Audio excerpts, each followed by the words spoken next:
Horidenri Smith, Francesca Simon, and Tony Ross.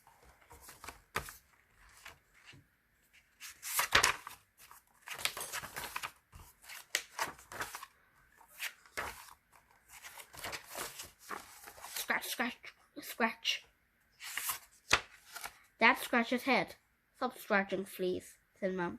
We're eating dinner. Mom scratched her head. Stop scratching, please, said Dad. We're eating dinner. Henry scratched his head.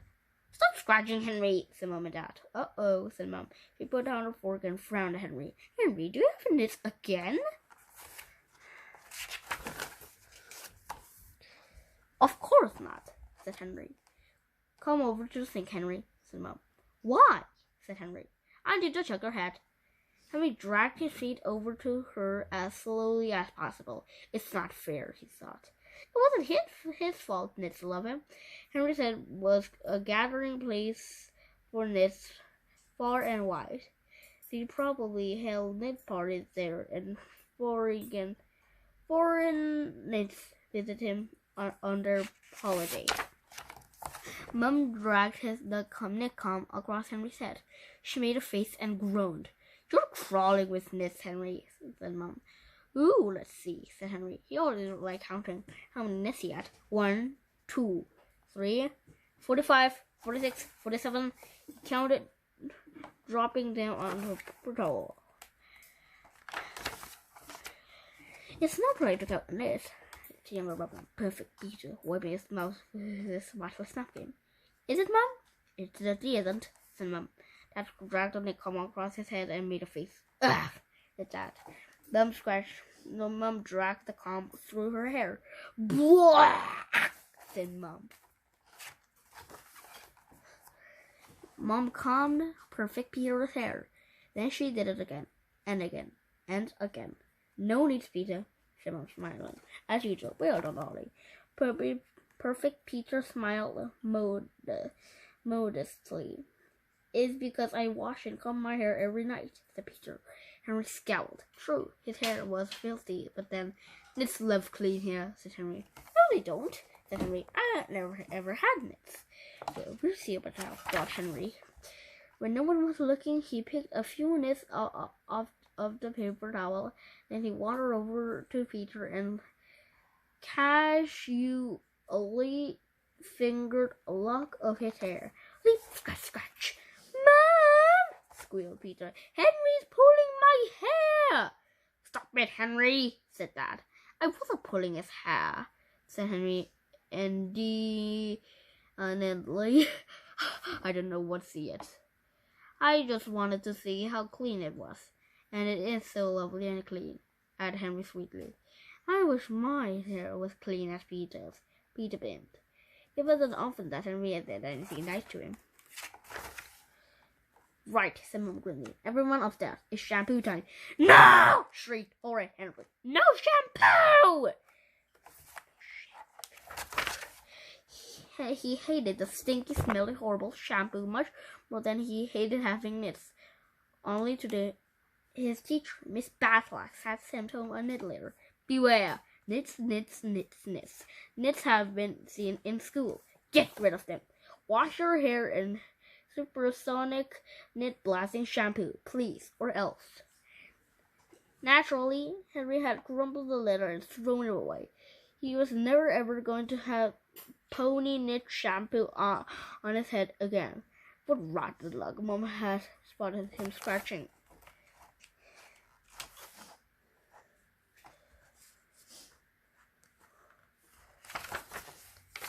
It is the only way to get rid of this, said Dad. But it never works, screamed Henry. And he ran for the door. Mum and Dad grabbed him. They dragged him, kicking and screaming into the bathroom. They are laughing creatures, howled Henry. Why kill them? Because they were blood-sucking nits, said Dad. Blood-sucking. Henry had never thought of that.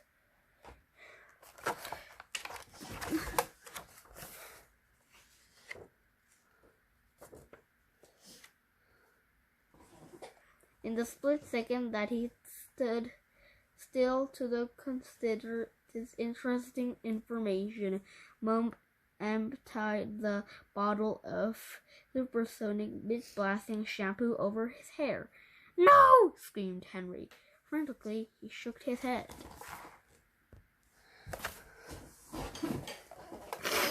There was shampoo on the door. There was shampoo on the floor. There was shampoo all over Mom and Dad. The only place there was no shampoo was on Henry's head. Henry, stop being horrid! Yelled Dad, wiping shampoo off his jacket. What a big fuss over nesting, said Peter. Henry lunged at him. Seized Henry back by the collar and held him back. Now, Peter, said Mom, that wasn't a kind thing to say to Henry, was it? We're not everyone as brave as you. You're right, Mom, said the perfect Peter. I was being rude and thoughtless. It won't happen again. I'm so sorry, Henry. Mom smiled at him. That was a perfect apology, Peter. As for you, Henry, she sighed, we'll get more shampoo tomorrow. Phew, thought Henry, giving his head an extra good scratch, saved for one more day. The next morning, at school, a group of parents burst into the classroom, waving the newsletter and shouting, "My Margaret doesn't have nits. She never had, and she never will. How dare you send him with such a letter?" shrieked Moody Margaret's mother. "The idea! My Josh doesn't have nits," shouted his mother. "My Toby doesn't have nits. The next child in this class is buck-busting," shouted his father. Miss Battler squared her shoulders. "Rest assured that the culprit will be found," she said. "I have declared war on nits." Miss Battler spun around. Her beady eyes swiveled over the class. "Who's scratching?" she demanded. Silence. Henry bent over his worksheet and tried to look studious. "Henry is," said Moody Margaret. "Liar!" shouted horrid Henry. "It was William." Weepy William burst into tears. "No, it wasn't," he sobbed. Miss Batlax glared at the class. "I'm going to find out once and for all who got nits," she growled. I don't.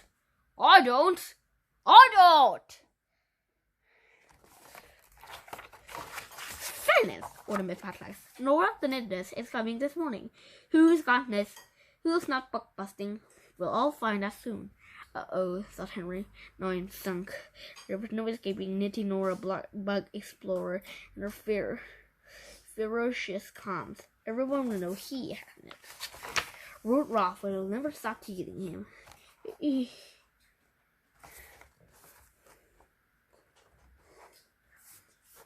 He'd be shampooed every night.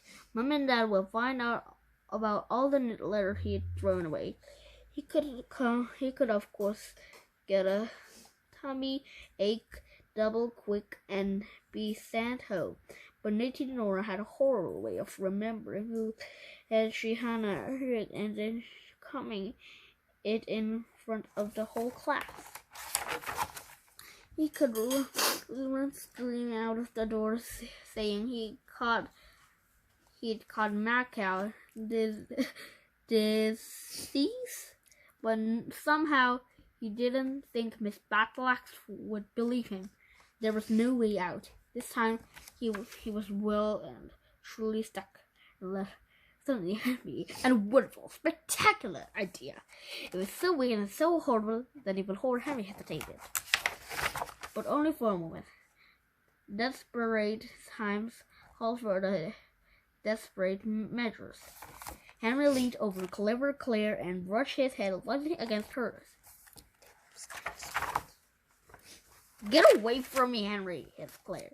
"I was just admiring your lovely picture," said Henry. He got up to sharpen his pencil. On the way to the sharpener, he brushed against Greedy Graham. Leap, scratch, scratch. On the way back to the sharpener, Henry stumbled and fell against anxious Andrew. Leap, scratch, scratch. "Ow!" yelled Andrew. "Sorry, Andrew," said Henry. "What big clumsy feet I have."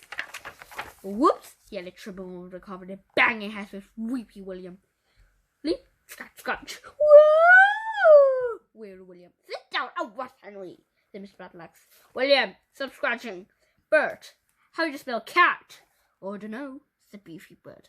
Horrid Henry leaned across the table and put his head close to Bert's. C-A-T, he whispered helpfully. Then Horrid Henry raised his hand. Yes, said Miss Battleaxe. I don't understand these instructions, said Henry sweetly. Could you help me, please? Miss Battleaxe frowned. She liked to keep as far away from Henry as possible. Reluctantly, she came closer and bent over his work. Henry leaned his head over next to hers.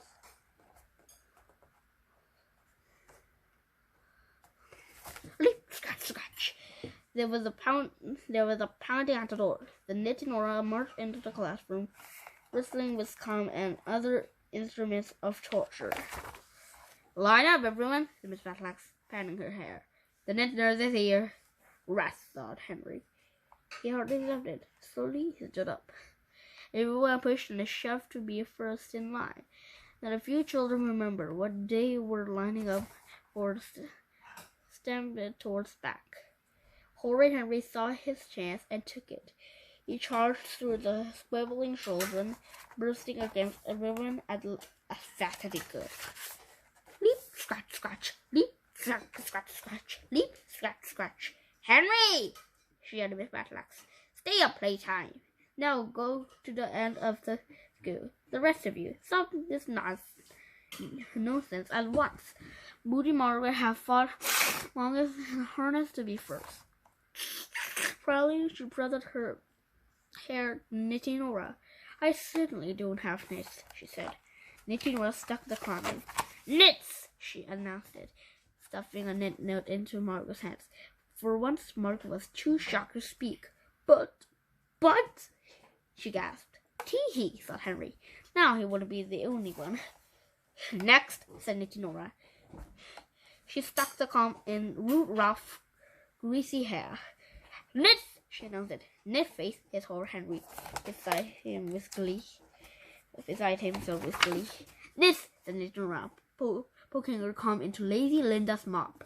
Knits, said knitting Nora, prodding greedy Graham's frizzy hair. Knits, knits, knits, knits, knits, she continued, putting a weepy William, clever Claire, sour Susan, beefy Bert, and dizzy Dave.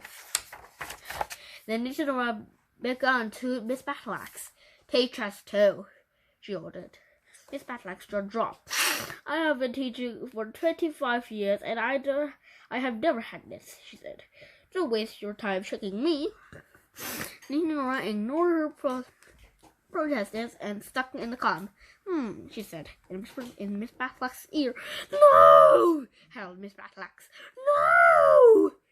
Then she joined the line of weeping, waiting children clutching their knit notes. At last, it was Henry's turn. Knitting Nora stuck her comb into Henry's tangled hair and dragged it across his scalp. She combed again and again and again. No knits, said Knitting Nora. Keep up the good work, young man.